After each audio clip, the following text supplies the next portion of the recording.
Bom, então, pessoal, nós estávamos estudando o quê? As transformações gasosas, né? O que são as transformações gasosas? Vamos dar uma retomada aí, né? É as transformações físicas que ocorrem no gás. Por que são transformações físicas? Porque não vai mudar a composição do gás, né? Não vai mudar a composição da matéria. Então, não é uma transformação química, é uma transformação física, né? E aí nós estudamos que existem três variáveis em um gás, né? O que significa variáveis? São propriedades que podem variar conforme o tempo. Então nós vimos a temperatura, a pressão e o volume, né?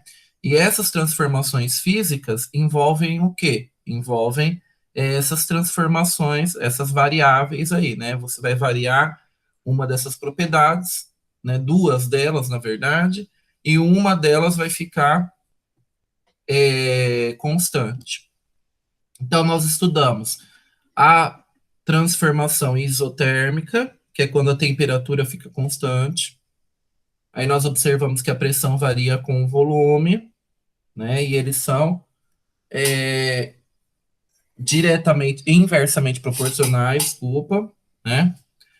O, a isovolumétrica, que nós vimos que o volume fica constante, tá? Quando tem um recipiente que não muda o volume. E a isobárica, que nós vamos ver agora quem vai ficar constante é a pressão, tá? Então, iso igual, bárica, vem de pressão. Lá na apostila 4, né? Página 235. Ela também é chamada de lei de Charles e Gay-Lussac, porque o Charles e o Gay-Lussac, eles trabalharam juntamente, né? Pressão e volume. Porque você modificar pressão e modificar volume é muito próximo, né? É muito. É bem parecido você estar trabalhando com os dois, tá bom? Você fazer a modificação, né? Porque talvez você modificando o volume, você já está modificando a pressão. Bom, então, como todas as outras aulas, vamos começar com um exemplo, né? Então, nós temos aqui a tabelinha de um experimento qualquer, de um gás qualquer, e nós temos o volume e a temperatura, certo? Bom, então quem está variando aqui? Volume e temperatura. E quem que vai ficar constante? A pressão, porque é isobárica, né? Então vamos perceber que quando a gente mantém a pressão igual, o que que acontece com o volume? Então vamos supor, se o volume aqui está daqui para cá, ele está dobrando, né? Eu dobrei o valor. Daqui para cá da temperatura, o que que aconteceu com o valor? Dobrou também, certo? Se eu passar para cá, daqui para cá, o que que aconteceu com o valor do volume? Ele triplicou. E daqui para cá, o valor da temperatura também triplicou. Então, vocês estão percebendo que ele é uma variação diretamente proporcional. Enquanto um aumenta o dobro, a outra, a grandeza, também está dobrando. Então, está aumentando também o dobro, certo? Então, quando eu tenho uma grandeza diretamente proporcional, quando eu pego um valor divido pelo outro, né, eu vou sempre chegar numa constante, um valor igual. Então, vamos prestar atenção aqui para ver se funciona aqui para esse caso, né? Então, 2.000 dividido por 400, quanto que vai dar? 50 ou 5? 5, né? 4.000 dividido por 800 dá quanto? 5. 6.000 dividido por 1.200, 5. E 8.000 dividido por 1.600, 5. Certo? Então, o valor é o mesmo. É uma constante. Por quê? Porque eles são duas grandezas diretamente proporcionais. Tá? Então, se isso é constante, quando eu pego o valor inicial, vamos supor que o 2.000 seja o volume inicial e o 400 seja a temperatura inicial. Então, quando eu pego a temperatura, o volume inicial divido pela temperatura inicial, ele vai dar o mesmo valor do que eu pegar o volume final dividido pela temperatura final, certo? Por isso que nós chegamos nessa fórmula aqui. VI sobre TI é igual a VF dividido por TF. Se eu for colocar tudo isso num gráfico, isso tudo vai ser o quê? Vai ser nada mais, nada menos que uma reta, né? Por quê? Porque ela vai crescer com uma inclinação constante, que é esse 5 aqui. Ela sempre está crescendo com o mesmo gradiente, né?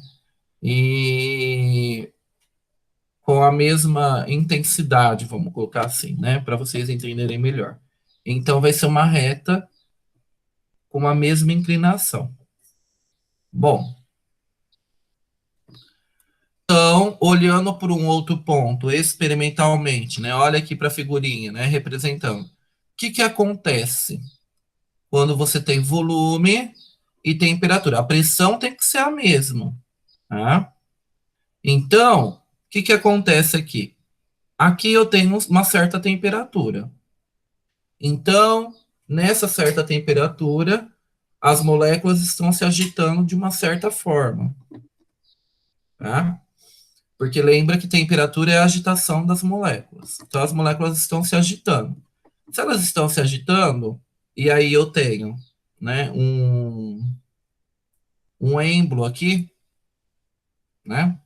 Esse êmbolo pode se movimentar, e aí, se elas estão se agitando num tanto, elas vão ocupar um certo volume, um volume X aqui, ou V, né, que eu não sei qual é. O que que acontece quando eu aumento a temperatura?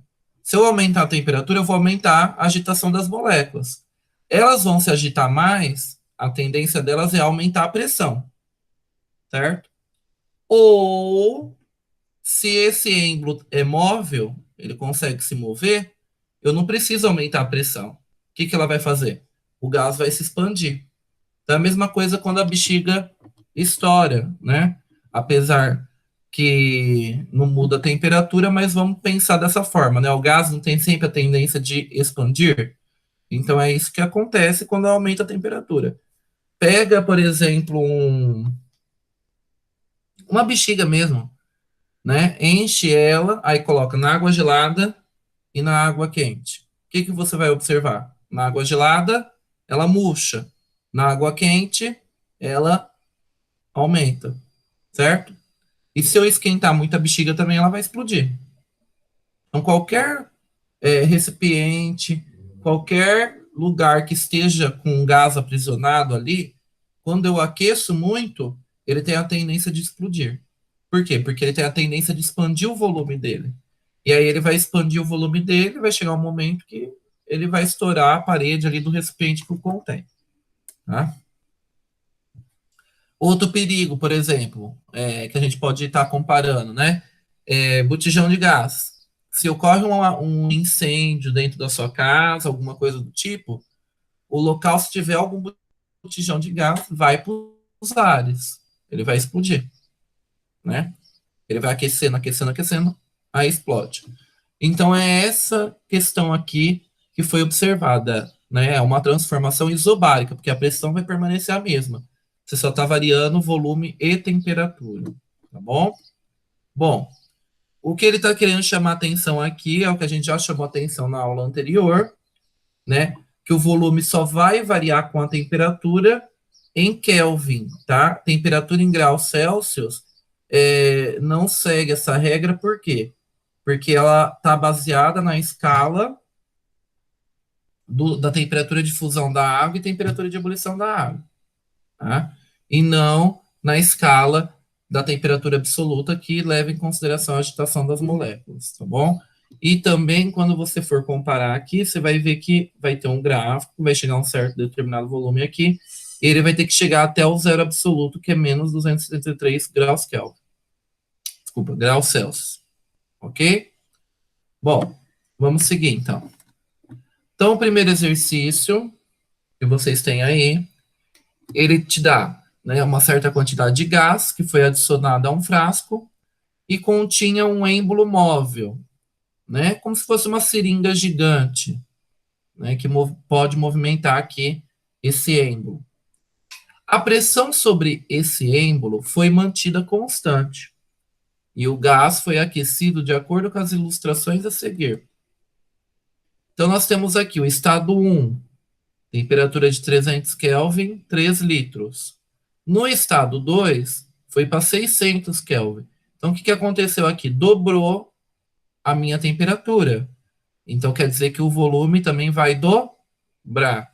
Então, de 3 litros, ele vai para 6 litros. Ok? Bom, no estado 3, eu tenho 9 litros. Né? Então, ó, do primeiro estado para cá, o que aconteceu com o volume? Ele triplicou. De 3 ele foi para 9. Então, quer dizer que a temperatura também vai triplicar. De 300 ela vai para 900 Kelvin. Ok? Então, a alternativa A era completar o que estava faltando aqui.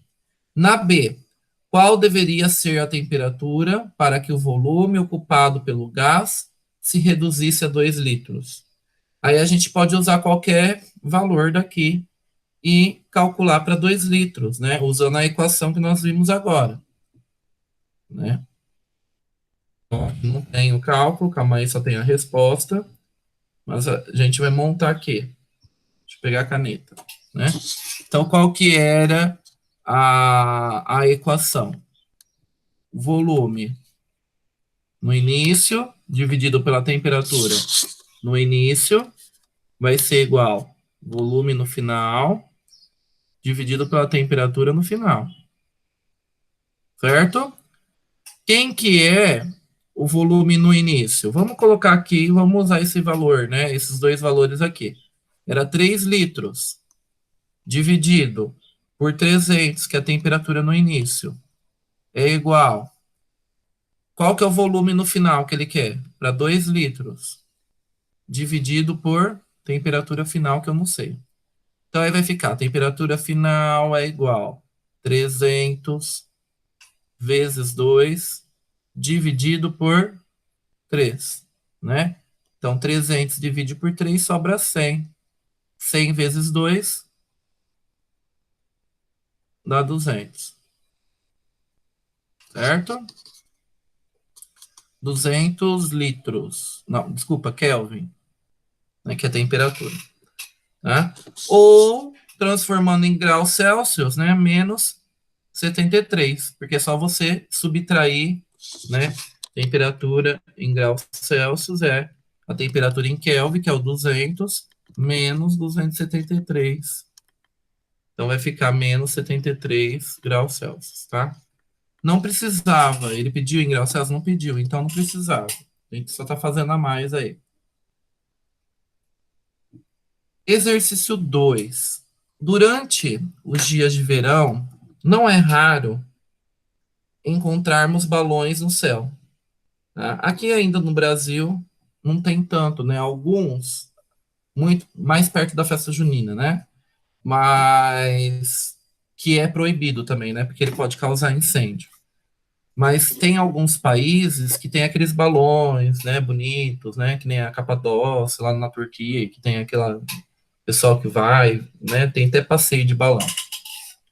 Esses balões são preenchidos com ar e eles flutuam devido à expansão do gás provocada pelo seu aquecimento. Então, por isso que tem que estar aquecido ali, né? Tem a boca do, uma boca de chama ali na boca do balão. E aí ele vai aquecendo o gás vai se expandindo dentro do balão, certo? E aí ele começa a flutuar. Considere uma experiência em que um balão, no momento de seu fechamento, possui um volume de 1,2 metros cúbicos de ar a 27 graus Celsius. No fechamento, o balão está levemente murcho. Então, ele está murcho. Aí, caso sua temperatura se eleve para 127 graus Celsius, a mesma pressão, qual que é o volume final? Né? Ele vai aumentar. Se ele está falando aqui que ele vai expandir, né? Então, ele vai aumentar o volume. Então, ele quer saber qual que é o volume. Então, primeiro, tira os dados do exercício, né? Ele deu volume inicial, que é 1,2 metros cúbicos, que eu transformo em litro, vai dar 1.200 litros, ok? Aí vocês usam aquela relação, né? 1 metro cúbico é igual a 1.000 litros. A gente aprendeu na primeira aula dessa parte, né? Aula 59, se eu não me engano. Temperatura inicial, 27 graus Celsius. Transforma em Kelvin, que tem que ser em Kelvin. Então, mais 273 vai dar 300 Kelvin. Bom, volume final, não sei. Temperatura final. Então, a gente tem aqui 127 mais 273, 400 graus Kelvin. 400 Kelvin. Então, como que fica isso daqui? Né? Volume inicial dividido por temperatura inicial é igual. Volume final dividido por temperatura final. Então, volume inicial, 1.200. Temperatura inicial, 300. Igual. Volume final, não sei. E dividido pela temperatura final, 400. Então, aqui, 1.200 com 300. Dividiu, né? O que me restou aqui? Volume final, ele é igual a 12 vezes 400, dividido por 3, que sobrou 3 aqui, né? Poderia ter deixado, né, já o valor, né? 12 por 3 dá 4. 4 vezes 400 dá 1.600. Olha eu, 800. Não, né? 1.600.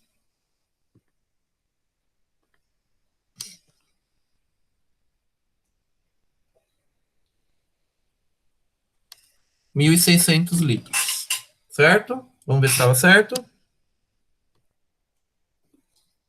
Ok, né?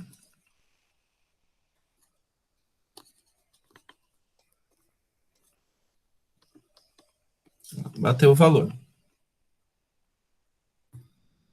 Certo, pessoal? Então, por hoje é isso aí, tá? Vocês vão fazer a tarefa mínima lá no plural, não se esqueça disso. E me manda foto dessa parte aqui, tá? Que vocês fizeram hoje da atividade, depois vocês mandem foto, fazendo um favor. E eu vou parar a gravação aqui, aí eu abro para perguntas.